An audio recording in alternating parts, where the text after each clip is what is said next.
जय श्री कृष्ण, राधे कृष्ण। ओम नमो भगवते वासुदेवाय। वैराग्य के बिना ब्रह्म ज्ञान स्थायी नहीं हो पाता। ब्रह्म ज्ञान की बातें करने वाला धन और प्रतिष्ठा से भी प्रेम करने वाला सच्चा ज्ञानी नहीं है। सच्चा ज्ञानी तो वही है जो ईश्वर से प्रेम करता है। ईश्वर के बिना संसार के जड़ पदार्थों से स्नेह हो जाता है और वह शरीर से भिन्न आत्मा को नहीं देख सकता। ब्रह्म ज्ञान प्राप्त होने पर यदि सांसारिक विषयों में मोह होगा तो उसे ब्रह्मानंद प्राप्त नहीं होगा। ब्रह्म ज्ञान होने के बाद ईश्वर से प्रीति होने पर ही ब्रह्मानंद प्राप्त होता है। ज्ञानी पुरुष को चाहिए कि किसी भी वस्तु से वह स्नेह न करे, किसी वस्तु का संग्रह न करे। यह मनुष्य जन्म तप करने के लिए है।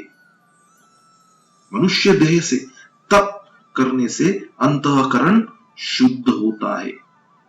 अंतःकरण की शुद्धि से अनंत ब्रह्म सुख की प्राप्ति होती है। महापुरुषों की सेवा मुक्ति का द्वार है और कामियों का संग नरक द्वार है।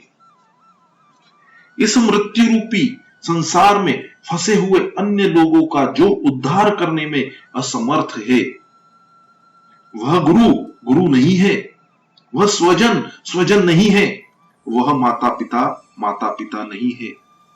अर्थात वह मनुष्य गुरु स्वजन माता पिता होने के लिए अपात्र है। योग वासिष्ठ रामायण में ज्ञान की 7 भूमिकाएं इस प्रकार निर्दिष्ट है। शुभेच्छा, सुविचारणा, तनुमानसा, सत्वांपति, असंसक्ति, पदार्थ भाविनी और तुल्यगा।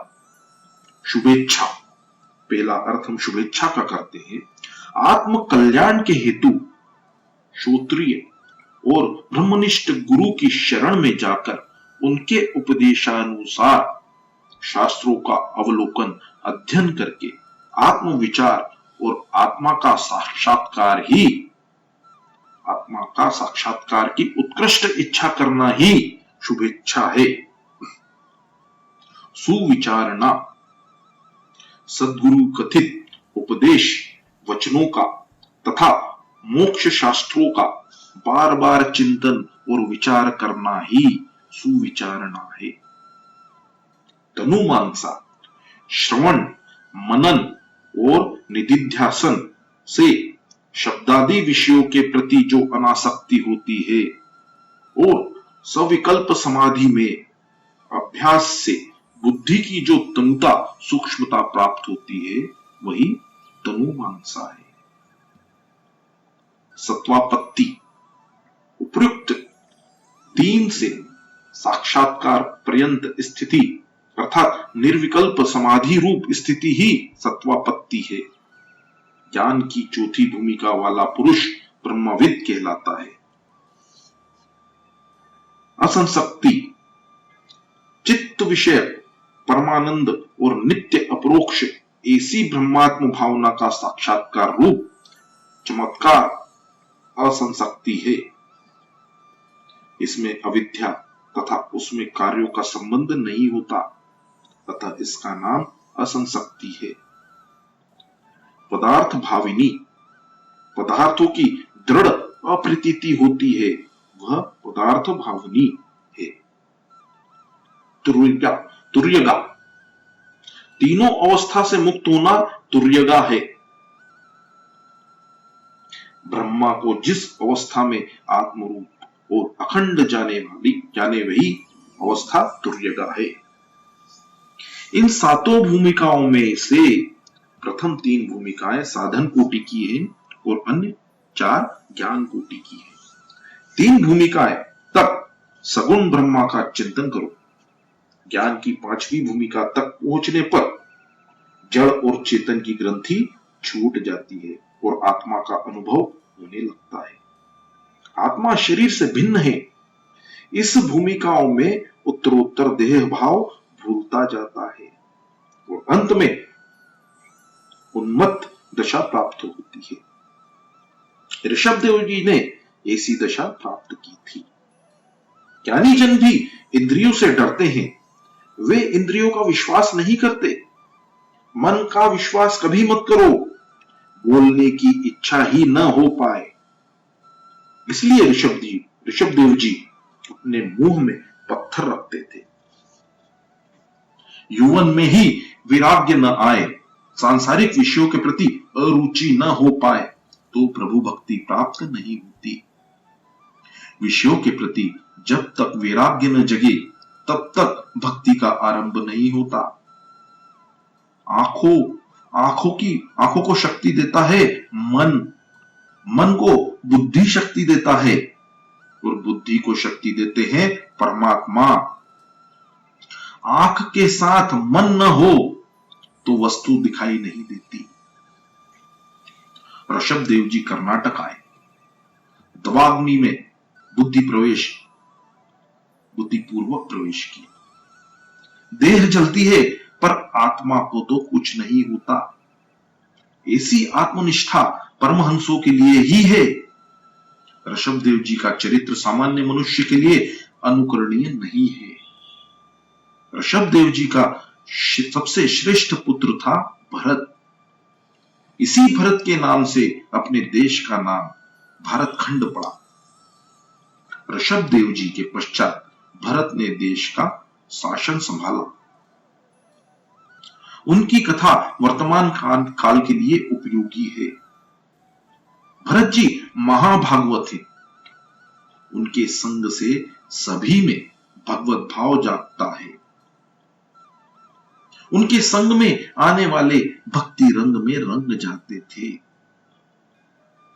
भरत जी ने व्यवहार की मर्यादा का कभी उल्लंघन न किया था। वे महाविष्णु होने पर भी यज्ञ करते थे। अग्नि ठाकुर जी का मुख है। प्रत्येक देव को इष्ट देव का ही स्वरूप मानकर अन्य देवों में कृष्ण का अंश मानकर पूजा करते थे। अनेक यज्ञ करके उसका सारा पुण्य श्री कृष्ण के चरणों में अर्पित करते थे। कर्मफल परमात्मा को अर्पित करोगे तो आनंद होगा। कर्मफल प्रभु को अर्पित करने से कर्म का अभिमान नष्ट होता है। ईश्वर से अत्यधिक प्रेम करो, तभी किए हुए कर्मों का पुण्य परमात्मा को अर्पित कर सकोगे। पत्नी श्रम करती है और उसका फल दे देती है अपने पति को। कर्म करो किंतु कर्म के फल के उपभोग की इच्छा न रखो। कर्म फल के उपभोग की इच्छा रखोगे तो कर्म का अल्प फल ही मिलेगा। पर यदि वह कर्मफल भगवान को अर्पित करोगे तो अनंत फल मिलेगा। साकाम कर्म की भागवत में कई स्थानों पर निंदा की गई है। साकाम कर्म में क्षति होने पर क्षमा नहीं मिल पाती। भरत निष्काम भाव से कर्म करते थे और उनका पुण्य श्री कृष्ण को अर्पित करते थे।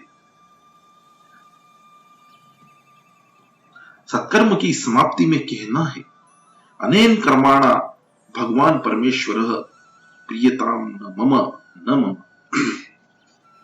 ऐसा कहते तो कई लोग हैं किंतु अर्थ नहीं समझते। कर्म कृष्णार्पण करने की भावना से ही भरत जी यज्ञ करते थे। भरत जी को युवा अवस्था में ही एक दिन वैराग्य हो आया। जिसे युवा अवस्था में ही वैराग्य हो और जो संयम करके भजन प्रवृत्ति बढ़ाए उसे वृद्धावस्था में भगवान की प्राप्ति होती है। वृद्धा अवस्था में शारीरिक अशक्ति हो जाने के कारण तुम भक्ति नहीं कर सकोगे। तपश्चर्या यौवन में ही की जा सकती है। वृद्धा अवस्था में तपश्चर्या करने से अगला जन्म सुधरेगा। शरीर दुर्बल होने के बाद ब्रह्मचर्य का पालन करने का कोई अर्थ नहीं है। रामचंद्र जी युवा अवस्था में ही वन में गए थे। वनवास के समय उनकी आयु 27 वर्ष की थी और सीता जी की 18 वर्ष की। रामचंद्र जी ने यौवन में ही रावण को मारा था। तुम भी अपनी युवा अवस्था में काम रूपी रावण का नाश करो। वृद्धा अवस्था में आने वाला वैराग्य सच्चा वैराग्य नहीं होता। जवानी में ही वैराग्य की परीक्षा होती है। जिसके पास कुछ नहीं है वह त्याग करे, उसका कोई अर्थ नहीं है। जवानी में सुख संपत्ति होने पर भी विषय सुख में मन न रमे, वही सच्चा वैराग्य कहला सकता है। भरत जी का मन घर में नहीं लगा। राज वैभव, सुख संपत्ति, स्त्री, पुत्र आदि सभी कुछ है, परंतु आंखें बंद होने पर इसमें से कुछ भी नहीं रह जाता। जन्म के पूर्व जीव का रिश्तेदार कोई भी नहीं था और मृत्यु के पश्चात भी कोई रिश्तेदार नहीं रहेगा। आरंभ और परिणाम अर्थात आरंभ और अंत में कोई नहीं था। माया ही बीच में भरमाती रहती है। भरत जी सोच रहे हैं कि सांसारिक सुख का उपभोग तो मैंने कई वर्षों तक किया, अब विवेक पूर्वक उसका त्याग करूंगा। उन्होंने यौवन में बुद्धि पूर्वक त्याग किया। विषयों को अनिच्छा से बलात् छोड़ना पड़े तो दुख होता है, किंतु विषयों को समझ बूझकर स्वेच्छिक त्याग करने से शांति की प्राप्ति होती है। यदि विषय हमें छोड़ जाए तो अशांति होती है, किंतु यदि स्वयं हम उन्हें छोड़ दे तो शांति प्राप्त होती है। परमात्मा ने इन 6 वस्तुओं में माया रखी है जिसमें मन फंसता ही रहता है। ये 6 मायाओं के नाम है। पहला है भोजन, दूसरा द्रव्य अर्थात धन, तीसरा वस्त्र, चौथा स्त्री, पांचवा घर और छठवा पुस्तक। इनमें से प्रथम 4 प्रधान हैं और अन्य 2 गौण हैं। इसमें स्त्री की निंदा नहीं है, काम सुख की निंदा है। ईश्वर की माया विचित्र है। भरत मुनि ने राज्य का त्याग किया, रानियों का त्याग किया, सर्वस्व का त्याग करके वन में आए।